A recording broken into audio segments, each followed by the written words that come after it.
Career कट्टा, युवकांच्या सर्वांगीण विकासासाठी. नमस्कार. शिवसंकल्प व्याख्यानमालेचा आजचा 98वा आणि आज करिअर आणि स्पर्धा परीक्षेमधला एक महत्वाचा विषय आपण बघतोय.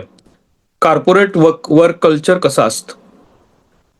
आता याच्यावर हा विषय किती महत्वाचा आहे किंवा कशा पद्धतीने समजून घ्यायचा आहे, तर आपल्याला माहित असेल की काही युट्यूब चॅनल किंवा काही आता हे तयार झालेले आहेत की मीम्स तयार होत आहेत.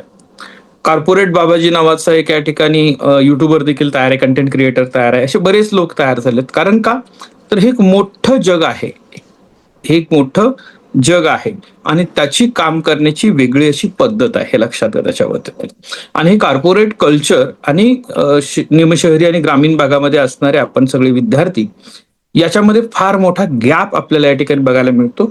आणि मग ज्या वेळेला तुम्ही या ठिकाणी शहरात एखादी कंपनी जॉईन करता त्यावेळेला आपल्या लक्षात येतं की बऱ्याच गोष्टी आपल्याकडून मिस होत आहेत किंवा आपल्याला ह्या गोष्टी समजत नाही आहेत. आता निगेटिव्ह बऱ्याच वेळा बोललं जातं की कॉर्पोरेट पॉलिटिक्स नावाचा प्रकार असतो, तिथं फेमिनिझम असतं, तिथे या ठिकाणी बऱ्याच वेळेला लाळघोटेपणा केला जातो, असे काही शब्द वापरले जातात. लक्षात घ्या, बरोबर. म्हणजे तुमच्या आवडीचा शब्द काय, चाटुगिरी, मग चाटुगिरी करणाऱ्यालाच प्रमोशन मिळतं वगैरे, अशा ज्या काही इमेज आपल्या मनामध्ये तयार झाल्या. कशामुळं, की जे काही मेसेज तुम्ही बघितले, जे काही रील्स तुम्ही बघितले, जे काही या ठिकाणी तुम्ही कंटेंट क्रिएटर जे देतायत त्याच्या पाठीमागचं कदाचित एंटरटेनमेंट, पब्लिक अट्रॅक्शन, लोकांना या ठिकाणी टिकवून ठेवणं, लक्षात या पद्धतीनं काही वेळेला कंटेंट हा मॅनिप्युलेट केलेला असतो. पण आपल्याला काही गोष्टी त्यातल्या माहीत असणं हे गरजेचं आहे, लक्षात घ्या. आणि हे समजून घेऊन जर आपण या ठिकाणी आतापासून तयारी केली की ज्या वेळेला तुम्ही पदवीच्या पहिल्या, दुसऱ्या, तिसऱ्या वर्षाला आहात, काही पीजी फर्स्ट इयरला आहेत, पीजी सेकंड इयरला आहेत, तुम्ही बाहेर पडत असताना तुमच्याकडे या जर गोष्टी असतील, काही इथिक्स असतील, कॉर्पोरेट कल्चर बद्दलची तुमची जर माहिती असेल, तर एक अत्यंत चांगल्या पद्धतीचा प्रेझेन्स तुम्ही त्या ठिकाणी मेंटेन करू शकता. कारण बऱ्याच वेळेला पहिलं इम्प्रेशन खराब होऊन जातं आणि मग आपल्याला या ठिकाणी बऱ्यापैकी ते फेस करावं लागतं. लक्षात घ्या. नेमकं कॉर्पोरेट कल्चर म्हणजे काय हे आपल्याला आज बघायचं आहे. कॉर्पोरेट डेली रुटीन काय असतं हे आपल्याला बघायचं आहे, लक्षात त्याच्या बाबतीतनं. त्यानंतर या ठिकाणी तिथं रिपोर्टिंग कल्चर काय असतं, तिथली हायरार्की काय असते, ह्या लक्षात. ऑफिस किंवा ड्रेस कोड काय असतात, इक्विपमेंट्स काय असतात, मीटिंग कल्चर काय असतं, मेलचं कल्चर काय असतं, ह्या लक्षात. त्यानंतर या ठिकाणी तिथले केपीआय, अप्रायझल, परफॉर्मन्स रिव्ह्यू कसे चालतात, ह्या गोष्टी बघायच्यात आपल्याला. टॉक्सिक कल्चर काय असतं, परफॉर्मन्स रिव्ह्यू कसा चालतो, ह्या लक्षात. हेल्दी कल्चर कसं असतं. आणि भारतीय आणि आपल्या एमएनसीज किंवा स्टार्टअप कल्चर याच्यामधला फरक आपल्याला बघायचा आहे. म्हणजे कॉलेजमधनं डायरेक्ट कॉर्पोरेटमध्ये तुम्ही जात असाल तर कोणत्या गोष्टींची काळजी घ्यायला पाहिजे, कशी सुरुवात करायला पाहिजे, हे आपल्याला बघायचं आहे, लक्षात. कारण आपण ज्या वेळेला बीए, बीकॉम, बीएससी किंवा आपली पीजी संपवून ज्या वेळेला तुम्ही या ठिकाणी ऑफिसमध्ये जाता, लक्षात. 100 लोक बसलेले आहेत एसी हॉलमध्ये मस्तपैकी, त्याच्यामध्ये लॅपटॉपवर काम करते, कोणी इयरफोन लावून काहीतरी मीटिंग करते, हे सगळं तुम्ही बघताय. कॉफी पिताय, कोणी उभं राहून दुसऱ्याच्या केबिनमध्ये पटकन चालायला लागले, हे बघितल्यानंतर वाटतं हे काय चाललंय नेमकं त्याच्यामध्ये. कारण आपण ऑफिस असं बघितलेलं नाही, बरोबर आहे. आपल्याला ऑफिस, आपण कॉलेजचं ऑफिस बघितलेलं आहे. आपल्या एखाद्या जातीचा दाखला, उत्पन्नाचा दाखला, रहिवासी दाखला काढायला गेल्यानंतर तिथले ऑफिसेस आपण बघितलेले आहेत. आणि एकदमच हे कल्चर ज्या वेळेला बघतो त्यावेळेला या ठिकाणी थोडंसं भांबावणे हा जो शब्द वापरला जातो मराठी भाषेमध्ये, लक्षात घ्या, गोंधळून जाणे, लक्षात, असं थोडंसं या ठिकाणी व्हायची शक्यता असते. मग नेमकं आपल्याला कोणी सांगितलं असतं कुठं बसायचं आहे, कुणाशी बोलायचं आहे, लक्षात. बॉसला सर नावाने हाक मारायची की नावाने हाक मारायची, लंच कुठं असतो, मेल कसा आहे, काहीच माहित नाही आपल्याला ना. आपण तिथं जातो, लक्षात घ्या. आणि मग बऱ्याच वेळेला या ठिकाणी लक्षात घ्या की वर्क कल्चर हे कंपनीच्या यशासाठी फार महत्वाचं असतं. हे एम्प्लॉईला वाटणं गरजेचं असतं, हे फार महत्वाचं आहे, लक्षात घ्या. 50% जे काही स्विचिंग होते इंडस्ट्रीमधलं ते कशामुळे होतं, खराब वर्क कल्चरमुळे होतं, लक्षात. काम करण्याचा कंटाळा नसतो मुलांना, पण तिथं असणाऱ्या ज्या काही या ठिकाणी गोष्टी आहेत बऱ्याचशा, त्या या ठिकाणी प्रॉब्लेम क्रिएट करत असतात, हे लक्षात. म्हणून आपण या ठिकाणी कॉर्पोरेट जगतामध्ये कशा पद्धतीनं आपलं रिलेशन असायला पाहिजे, आपला वावर कसा असायला पाहिजे, हे समजून घेण्याचा आपण या ठिकाणी प्रयत्न करा. कॉर्पोरेट म्हणजे काय, एक मोठी कंपनी जिथं या ठिकाणी शेकडो, हजारो लोक एकत्र येतात, काम करतात. तिथे एक औपचारिकता असते, तिथे नियम असतात, तिथे एक हायरार्की असते, लक्षात. आणि ती हायरार्की समजून घ्यायची. उदाहरण, मोठी company TCS, Reliance, Infosys, HDFC bank, लक्षात, Google India, Amazon, Bajaj, Tata Motors या ठिकाणी. असं झालं का त्याच्यामध्ये की जरा काय झालं तर आपण काय करतो, शॉप ओनरकडे जातो. तुम्ही शॉपला जर जॉब करत असाल तर, छोटं स्टोअर असेल तर त्याच्यावर, बरोबर, तिथल्या तिथं. आता मायक्रोसॉफ्टमध्ये या ठिकाणी जेवणाच्या वेळेला तुम्हाला तुमच्या टेबलवर कुणीतरी कचरा केला म्हणून तुम्ही नारायण मूर्तींना हे कराल का? विषय नाही त्याच्यामध्ये. तिथलं कल्चर पूर्णपणे वेगळं आहे, लक्षात घ्या. हे समजून घेण्याचं. आणि हे सर एवढं तर समजते की आम्हाला, तर एवढं तर समजतेचा विषय नाही. छोट्या छोट्या गोष्टी आहेत ज्या आपल्याला समजायला पाहिजे. कंपनीतले लोक एकमेकांशी कसं वागतात, काम कसं करतात, निर्णय कसे घेतले जातात आणि त्यांना कोणत्या व्हॅल्यूला महत्व दिलं जातं. म्हणजे काही कंपन्या जिथं फक्त सेल्सला महत्व दिलं जातं, काही कंपन्या जिथं फक्त प्रॉफिट, बाकी काहीच विषय नाही त्याच्यामध्ये. काही कंपन्या म्हणतात की कस्टमर सर्व्हिस महत्वाची आहे, कस्टमर सॅटिस्फॅक्शन महत्वाचं आहे. काही लोक म्हणतात यात रिटेन्शन महत्वाचं आहे. काही लोक म्हणतात की रिपीटेड क्लायंट हे आमचा युएसबी आहे. हे प्रत्येक कंपनीचं काहीतरी वर्क कल्चर ठरलेलं असतं, काहीतरी मेथड ठरले असतात, व्हॅल्यू ठरलेले असतात. ह्या व्हॅल्यू आपल्याला या ठिकाणी समजणं गरजेचं आहे. एकत्रित सगळं जे ज्या वेळेला येतं त्यावेळेला त्याला वर्क कल्चर असं म्हणतात, लक्षात ठेवा. कुठले घटक आहेत वर्क कल्चरमध्ये? पहिलं, व्हॅल्यू आणि मिशन. संबंधित कंपनी कशासाठी काम करते हा लक्षात, आणि त्याच्या व्हॅल्यूज काय आहेत. त्यानंतर लिडरशिप स्टाईल, कोण लीड करतंय ती कंपनी, हे फार महत्वाचं आहे, लक्षात घ्या. म्हणजे टाटा ग्रुप लीड करत असेल तर काय तुमच्या समोर चित्र उभं राहतं, रिलायन्स लीड करत असताना काय चित्र उभं राहतं, इन्फोसिसचं नाव घेतल्यानंतर काय उभं राहतं, विप्रो घेतल्यानंतर नाव काय उभं राहतं त्याच्यामध्ये, लक्षात. ही नावं त्यावेळेला उभी राहतील ज्यावेळेला कुठेतरी तुम्ही यांना ओळखत असाल, म्हणजे यांच्या कामाविषयी तुम्हाला माहित असेल, यांचं कल्चर माहित असेल, तर तुम्हाला या ठिकाणी माहिती होऊन जाईल, लक्षात घ्या. कम्युनिकेशन कसं आहे, सुसंवाद कशा पद्धतीने साधला जातो हे महत्वाचं आहे, लक्षात घ्या. वर्क लाईफ बॅलन्स आहे का, म्हणजे कामाचा आणि वैयक्तिक वेळ ह्या दोन्ही गोष्टी या ठिकाणी व्यवस्थित बॅलन्स होत आहेत का त्या ठिकाणी, का फक्त कामच करावं लागतं, पर्सनल लाईफ सगळीच कॉम्प्रोमाइज व्हायला लागेल तुमची. त्यानंतर रेकग्नायझेस आहेत का, तिथं रिवॉर्ड आहे का तुम्हाला त्याच्या बाबतीतनं, या गोष्टीचा विचार करावा लागतो. आणि लर्निंग आणि ग्रोथ, तिथे तुम्हाला काय शिकायला मिळतं, तुमच्या वाढीला संधी आहे का, या गोष्टी आपण या ठिकाणी बघितलेल्या असतात, हे लक्षात ठेवा.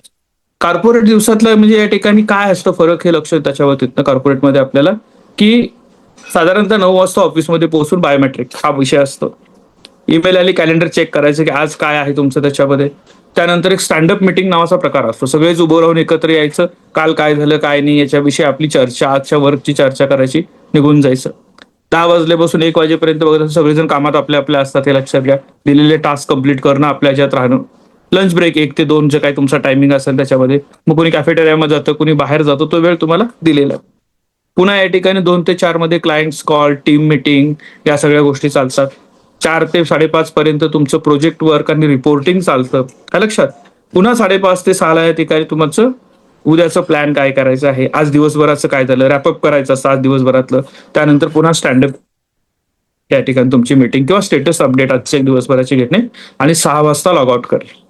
आता 9 वाजल्यापासून 6 वाजेपर्यंतचं शेड्यूल या पद्धतीचं ठरलेलं असताना देखील बऱ्याच वेळेला मग ते रात्री 7 वाजता सुटतं, 8 वाजता सुटतं, काम चालू राहतं, ऑनगोईंग असल्यामुळे ते सुटतंच असं नाही. पण एक साधारण मी तुम्हाला सांगितलं की अशा पद्धतीचं असतं. आता मला सांगा की तुम्ही सकाळी 7:45 पहिल्या लेक्चरला येता, किंवा 8:30 दुसऱ्या लेक्चरला येता, आणि 8:30 दुसऱ्या लेक्चरला आल्यानंतर या ठिकाणी 8:45 वाजता मी वर्गात मोठी जांभई देत असेल, तर मी 9 ते 6 शेड्यूल मध्ये बसेल का? आणि मग 9 ते 6 हे शेड्यूल जर माझा वर्क कल्चरचं असेल त्याच्यामध्ये, तर त्याची सवयी मला कुठंतरी अगोदरपासून लागायला पाहिजे, माहिती असायला पाहिजे. टाइम मॅनेजमेंट, त्या गोष्टी त्याच वेळेला करणं, या गोष्टी थोड्या सवयीच्या असायला पाहिजेत, लक्षात घ्या. आता वर्क फ्रॉम ऑफिस 5 दिवसाचं ऑफिस असतं, बरोबर आहे आपलं. त्याच्यामध्ये सोमवार ते शुक्रवार या ठिकाणी हायब्रिड, 2-3 दिवस ऑफिसला या, 2-3 दिवस घरून काम करा. आता सध्या 65% कंपनी तसंच काम करतात, दररोज ऑफिसला यायची गरज नाही, लक्षात घ्या. आणि रिमोट ऑपरेटिंग म्हणजे 100% घरातनं काम करा, तुम्ही तिथे यायलाच पाहिजे असं काही गरजेचं नाही, लक्षात घ्या. हे मॉडेल्स कोविड नंतर तयार झाले, लक्षात. म्हणजे तुम्हाला गरज असेल त्यावेळेला ऑफिसला बोलत जातं, नाहीतर तुम्ही घरी बसा, घरातनं काम करा. म्हणजे तिथला तुमचा जो काही हे आहे, अम्युनिटीजवर येणारा जो काही ताण आहे तो देखील कमी राहतो. या पद्धतीने या ठिकाणी त्यांनी काम केलेलं आहे, लक्षात. त्याच्या पद्धतीनं आपल्याला या ठिकाणी रिपोर्टिंग मॅनेजर कोण आहे, तो तुमचा डायरेक्ट बॉस असतो. स्किप लेवल मॅनेजर म्हणजे बॉसचा बॉस कुणी असतो. त्यानंतर या ठिकाणी डॉटेड लाईन रिपोर्टिंग म्हणजे दुय्यम, त्याच्या खालचा अजून कोणीतरी एक प्रोजेक्टसाठी असाइन केलेला असतो, की जो या ठिकाणी तुम्हाला ज्याच्याकडे रिपोर्टिंग करायचं असतं. आणि या ठिकाणी क्रॉस फंक्शनिंग टीम, म्हणजे 2-3 टीम मध्ये मिळून काम करायचं असेल तर तिथले प्रत्येक ठिकाणचे असणारे तुमचे बॉस. ही हायरार्की बऱ्याच वेळेला असते, लक्षात. त्याच्यामध्ये म्हणजे तुम्ही रिपोर्टिंग एका वेळेला करता असता, प्रोजेक्टसाठी कोणतरी दुसऱ्याला करता असता, 2-3 टीम एकत्र येतात आणि काम करत असतात. ह्या सगळ्यांच्या सोबत काम करण्याचं कल्चर सवयी ही आपल्याला या ठिकाणी असायला पाहिजे. आता त्याच्यामध्ये KRA काय असतं की रिझल्ट एरियाज, म्हणजे तुमच्यावर जबाबदाऱ्या कोणत्या दिल्या आणि त्यावरनं तुम्ही काय काम करताय हे ठरतं तुमचं त्याच्यामध्ये. हे दर महिन्याला या ठिकाणी त्याचे रिव्ह्यू घेतले जातात. टार्गेट अचीव्ह केलं का, क्लायंटचे रिलेशन कसे तुमचे आहेत, सेल्स एक्झिक्युटिव्हसाठी या पद्धतीचं तपासलं जातं. KPI म्हणजे काय, की परफॉर्मन्स इंडिकेटर्स, म्हणजे तुम्ही या ठिकाणी काय काम केलं, किती नवीन सेल्स करून दिला हे तुमचं तपासलं जातं. हे होतं प्रत्येक वेळेला, प्रत्येक महिन्याला, हे लक्षात त्याच्यामध्ये. अप्रायझल सायकल काय असतं, वार्षिक मूल्यांकन होतं. तुमचं स्वतःचं मूल्यमापन केलं जातं. तुमचे बॉस मूल्यमापन करत असतात. त्यानंतर या ठिकाणी 360 फीडबॅक ज्याला म्हणतात, तुमचे कस्टमर, तुमचे कलिग्स, तुमचे बॉस सगळ्यांच्याकडून तुमच्याविषयीचा फीडबॅक घेतला जातो. आणि मग रेटिंग असते, 1 ते 5 असतं, ABCD असं तुम्हाला रेटिंग दिलं जातं. आणि मग त्याच्यामध्ये हाईक किंवा पगारवाढ किंवा प्रमोशन तसं ठरत असतं. 5%, 15% जे काय असेल ते बोनस, प्रमोशन अशा गोष्टी ठरतात. हे काय सांगितलं मी तुम्हाला, तर या त्या गोष्टी आहेत की तुम्ही कॉर्पोरेटमध्ये टिकणार की नाही टिकणार ठरवतील, आणि टिकलात तर तुमची ग्रोथ ठरवते, हे लक्षात घ्या. या सगळ्या गोष्टी म्हणजे आज माझ्याकडं माझं स्वतःचं एक मूल्यमापन करण्याची पद्धत आहे का. मग पदवीच्या 3 वर्षामध्ये हे स्किल कसं वापरू शकता तुम्ही. मी ठरवलेला अभ्यास माझा वेळेत झाला का, मी जे 3 वर्षाचं UPSCचं टार्गेट ठरवलं होतं त्या पद्धती माझी तयारी चालू आहे का, हे लक्षात. हे कॉर्पोरेटच इथिक्स आहेत असा भाग नाही तुम्हाला, ते प्रत्येक ठिकाणी. म्हणजे तुम्ही जरी IAS ऑफिसर झालात, तुम्ही जरी उद्योजक झालात, तर या गोष्टी आपल्याला माहीत असणं आणि त्या गोष्टींवर आधारित स्वतः या ठिकाणी तयार असणं, इतरांचं मूल्यांकन करावं लागेल किंवा स्वतःचं मूल्यमापन करत असतील तर आपल्याला या ठिकाणी या गोष्टी दर महिन्याला फेस कराव्या लागतात, लक्षात घ्या. म्हणजे बऱ्याच वेळा लोक म्हणतात त्याच्यामध्ये UPSCची एकदा परीक्षा दिली की आयुष्यभर ऑफिसर राहतात आणि नेत्यांना काय शिक्षण नसलं तरी त्यांना या ठिकाणी नेता होता येतं. ह्या दोन्ही गोष्टी फार कॉम्प्लिकेटेड आहेत, लक्षात घ्या. एकदा परीक्षा देऊन अधिकारी होता येतं पण टिकता येत नाही. टिकण्यासाठी सातत्यानं ट्रेनिंग, सातत्याने या ठिकाणी टास्क हँडलिंग, सातत्याने स्वतःचा रिव्ह्यू या गोष्टी असतात, त्यांचे CR असतात, हे लक्षात घ्या प्रत्येक ऑफिसरचे. तसं प्रत्येक नेत्याला दर वेळेला तुम्हाला या ठिकाणी फेस करायचं असतं. 5 वर्ष निवडणुकीला तुम्हाला फेस करणं. मग तुम्ही विचार करा, त्याला आवडत नसताना पण कधी कधी त्याला नाचायला लागतं मुलांच्या बरोबर, का ते त्या मुलांना आवडत नाही त्यामुळं. कधी इच्छा नसताना पण जे ओळखीचे नाही तिथं पण जायचं आणि शोक व्यक्त करायचा. सगळ्यांचे लग्न, जावळ, मुंज, बारसं हे सगळं करायचं. घरातल्या गोष्टी सॅक्रिफाईस करून करायचं. हे प्रत्येक त्या जॉब रोलची रिक्वायरमेंट आहे. लिडरशिप हा एक वेगळा जॉब रोल आहे. तुमचे कॉर्पोरेट कल्चर हे वेगळं जॉब आहे. ऑफिसर्स हे वेगळे जॉब आहे. पण प्रत्येक ठिकाणी मूल्यमापन हे सातत्याने, लक्षात घ्या. म्हणजे आपल्याला जे लहानपणापासून सांगण्यात आले की आता 10वी पर्यंत अभ्यास कर, पुन्हा अभ्यास करायची गरज नाही. 12वीचा बोर्ड झाली परत अभ्यास करायची गरजच नाही. ही जी काय या ठिकाणी आपल्याला गोळी देण्यात आलेली आहे, तर ती दर महिन्याची तुम्हाला या ठिकाणी स्वतःचं मूल्यमापन रिअल वर्ल्डमध्ये करावं लागतं, हे लक्षात त्याच्यावरती. त्याच्यानंतर या ठिकाणी आपण थोडंसं शब्द समजून घे की CTC म्हणजे काय, कॉस्ट टू कंपनी.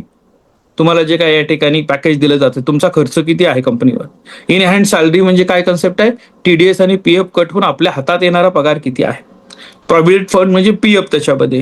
त्यानंतर या ठिकाणी एम्प्लॉई स्टॉक ऑप्शन्स.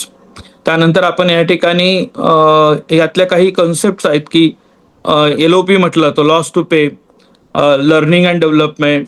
त्यानंतर या ठिकाणी HRBP हा शब्द वापरला जातो, HR बिझनेस पार्टनर्स. लक्षात, ह्या काही कन्सेप्ट आहेत, शब्द आपल्याला माहित असायला पाहिजेत, हे लक्षात घ्या.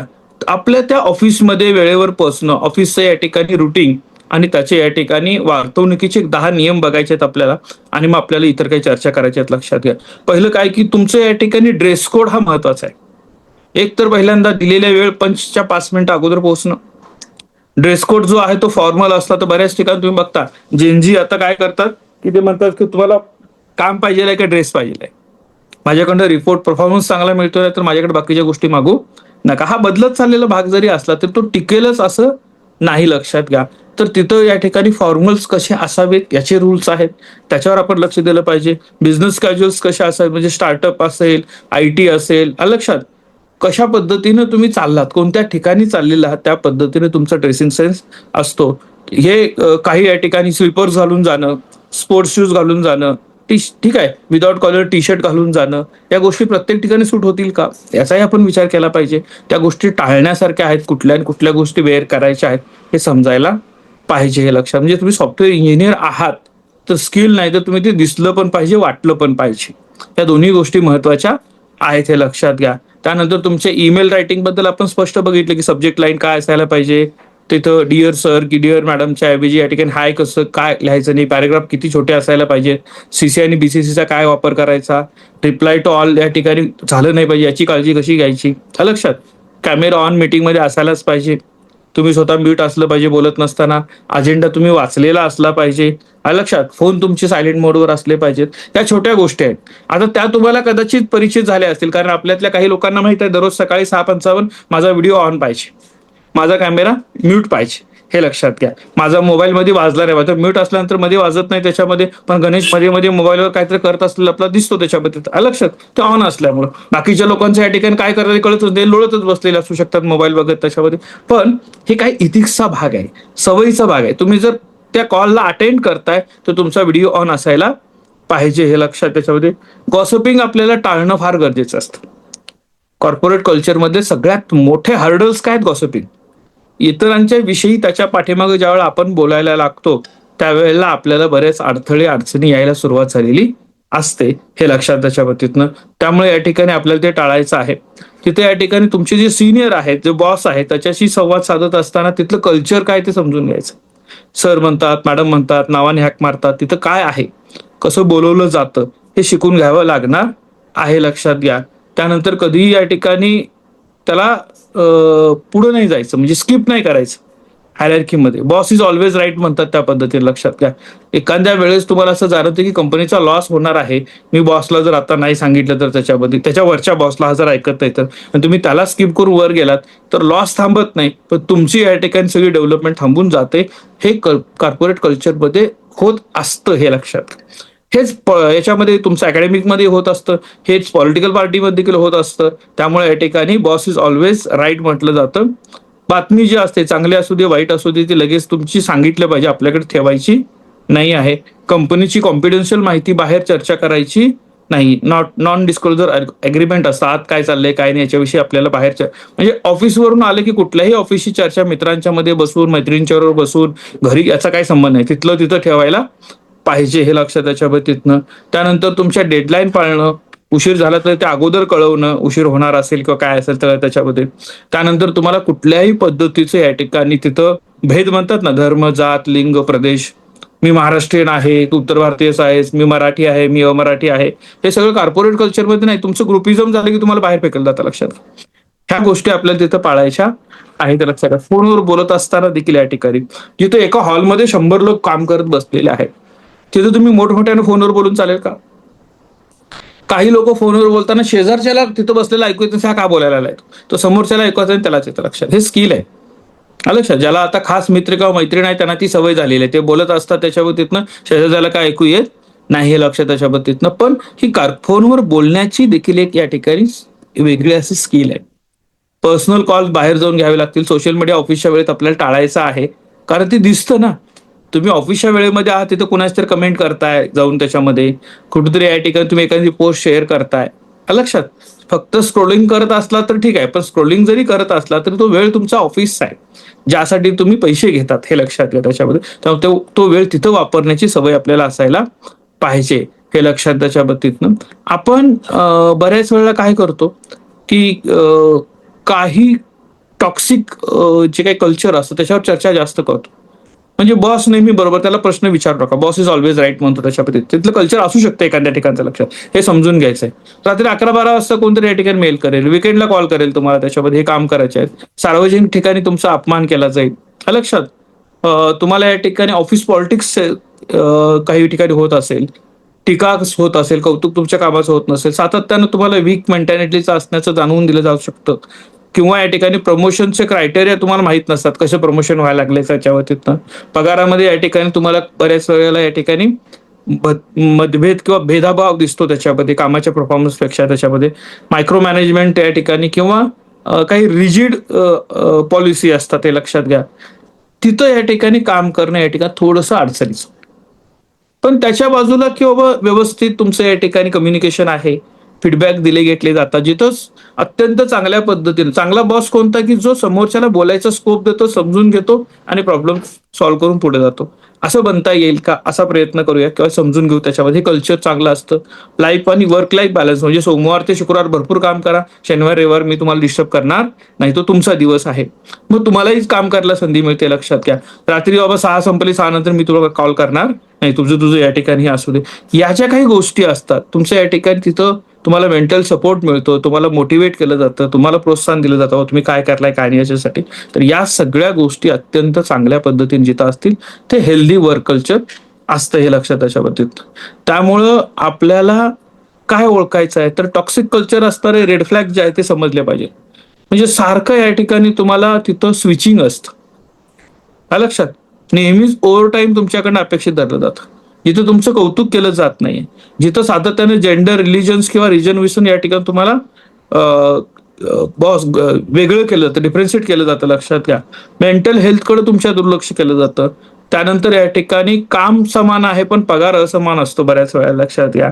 आणि तुमच्यामध्ये मॅनेजमेंट घाबरलेलं असतं, अविश्वास असतो, कुणावर विश्वास ठेवत नाही. हे ज्या वेळेला काही कल्चर तुम्हाला बघायला मिळतं त्यावेळेला आपण थांबणं गरजेचं आहे, स्विच होणं गरजेचं आहे, लक्षात घ्या. कॉर्पोरेट वर्क कल्चरचा भाग समजून घेत असताना आपल्याला 5 मिनिटं इतर डिस्कशनसाठी द्यायचं असलं मग थांबतो आपण, लक्षात घ्या.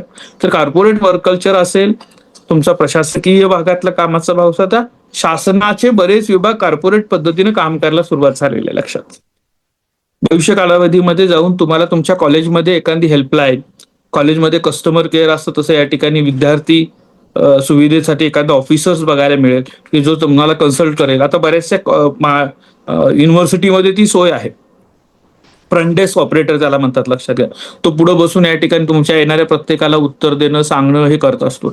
कालचा एक किस्सा सांगतोय, लक्षात त्याच्याबद्दल, की काल 11वीचं एक ऍडमिशन करायचं होतं आणि तो विद्यार्थी गेला होता. सकाळी 9:30 वाजता तो विद्यार्थी गेला, 5:30 वाजेपर्यंत ऍडमिशनची प्रोसेसच करत होता. इकडून खाली जावा, खालून वर जावा, हे करा ते करा, अशा पद्धतीचं ते सगळं चालू होतं. तो ऍडमिशन घेऊन आला त्याच्याबद्दल आणि मग त्याला म्हटलं तू लिही सगळं, हे काय वाटलं सगळं त्याच्यामध्ये. आता त्याच्या डोक्यात आहे की मला स्टार्टअप करायचं आहे, मला पुढे जायचं आहे, मला यापर्यंत जायचं आहे. आणि जेव्हा पहिल्या दिवसाचा अनुभव ज्यावेळेला बघितला त्यावेळेला त्याने सांगितलं की माझ्या स्वप्नातलं कॉलेज कसं असतं, मी जर कॉलेज चालवलं एखादं तर मी स्टार्टअप बेसवर कॉलेज कसं चालवेल, की विद्यार्थी आल्यानंतर त्याला कशा फॅसिलिटी दिल्या पाहिजेत, एकाच सिंगल विंडोमध्ये कसं काम झालं पाहिजे, तिथं बसणाऱ्या व्यक्तीला कसं ट्रेनिंग दिलं पाहिजे, याच्यावर त्यांनी भरभरून लिहिलं. हे प्रत्येक ठिकाणचं कल्चर बदलतेलं तुम्हाला बघायला मिळणार आहे, लक्षात घ्या. उद्या आपला 99वा भाग आहे आणि त्याच्यानंतर 100वा भाग आपला असणार आहे. तर 100वा भाग कसा असावा, काय असावं, याबद्दल थोडंसं आपण आपली मतं व्यक्त करावी ही विनंती. चला हँड रेज करा आणि मग बोला प्रत्येक जण.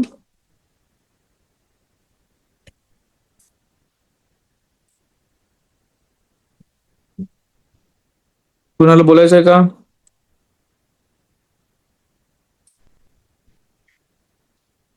गणेश, काय टॉपिक आहे?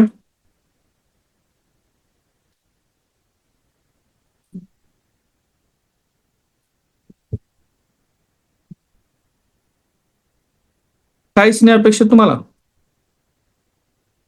काही सूचना आहेत का, कसा असायला पाहिजे, काय 100वा भाग?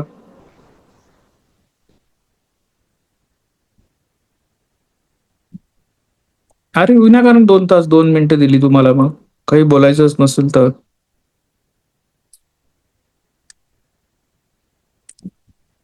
गणेश, काय मेसेज टाईप करतोय का तू? काय सजेस्ट करायचंय तुला?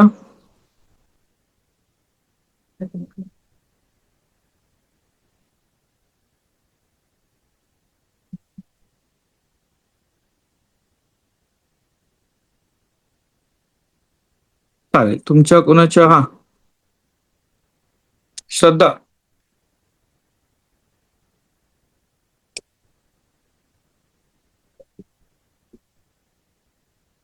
श्रद्धा अनम्यूट करता येतं का तुला?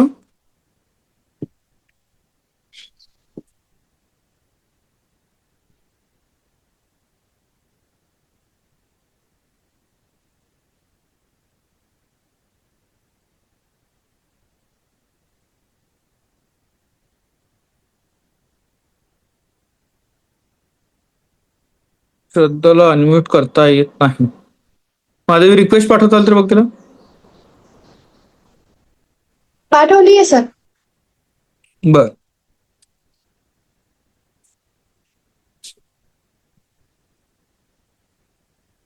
मेसेज टाक तुला जर अनम्यूट करता येत नसेल तर.